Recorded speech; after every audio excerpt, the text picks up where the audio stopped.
Haul tayo ng ano ito, na transmission ng Suzuki F6 5 speed. Ito yung pisa nya. Pinalitan natin ng main drive kasi yung main drive nya medyo ano na eh, medyo matulis-tulis na.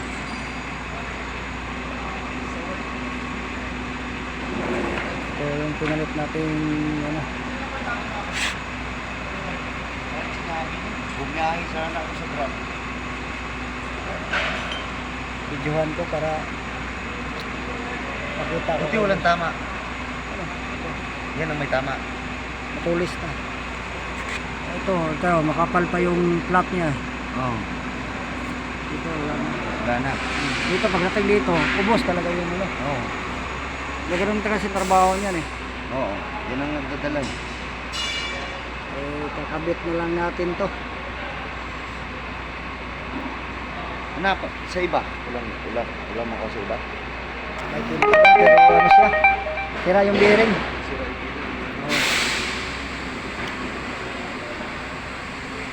Parang surplus, brand new na yung ano.